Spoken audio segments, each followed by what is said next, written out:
UP के बलिया पहुंचे BJP के राष्ट्रीय अध्यक्ष जेपी नड्डा ने बलिया लोकसभा के बीजेपी प्रत्याशी नीरज शेखर के समर्थन में जनसभा को किया संबोधित।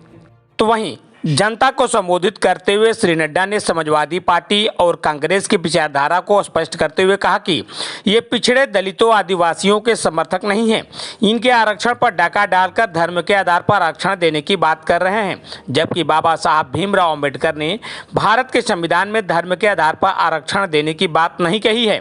श्री नड्डा ने अपने संबोधन में कहा कि समाजवादी सरकार में कल उत्तर प्रदेश एक बीमार राज्य था, आज उत्तर प्रदेश अग्रणी राज्य बनकर आगे खड़ा है। पूर्णमासी को नमन करने का आनंद तब तक नहीं आता जब तक कि अमावस्या की अंधेरी रात न देखी हो। आरक्षण को लेकर के इंडिया गठबंधन के ऊपर जम करके निशाना साधते हुए उन्होंने आगे क्या कहा, देखिए एक रिपोर्ट। आरक्षण पर डाका डालने का काम कल कलकत्ता हाईकोर्ट ने साफ कह दिया और भीमराव अंबेडकर ने कॉन्स्टिट्यूशन संविधान में कहा है धर्म के आधार पर आरक्षण नहीं हो सकता। ये पढ़ा लिखा, अब मैं आगे क्या बोलूं राहुल गांधी को, ये संविधान की पुस्तक लेके फिरता है, इसको मालूम नहीं किसके अंदर क्या लिखा हुआ है।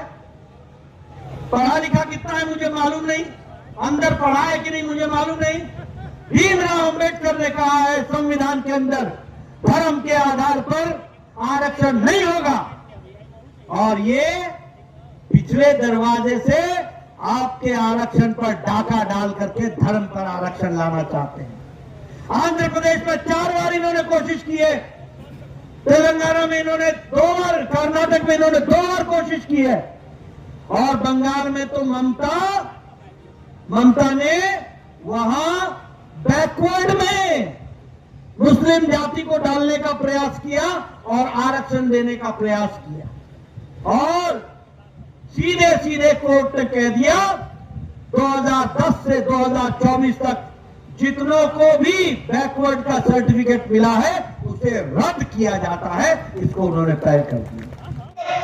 पूर्णमासी को नमन करने का मजा तब तक नहीं आता जब तक आपको अमावस्या की अंधेरी याद ना हो। उजाले का मजा तब तक नहीं आता जब तक आपको अंधेरे की त्रासदी ना पता हो। मैं आपको बताना चाहता हूं, यही अखिलेश था ना जिसने बनारस के ब्लास्ट, लखनऊ का ब्लास्ट, ये वाराणसी का ब्लास्ट, इनके सारे ब्लास्ट के आतंकवादियों को छोड़ने का प्रस्ताव बनाया था कि नहीं बनाया था? बनाया था कि नहीं बनाया था?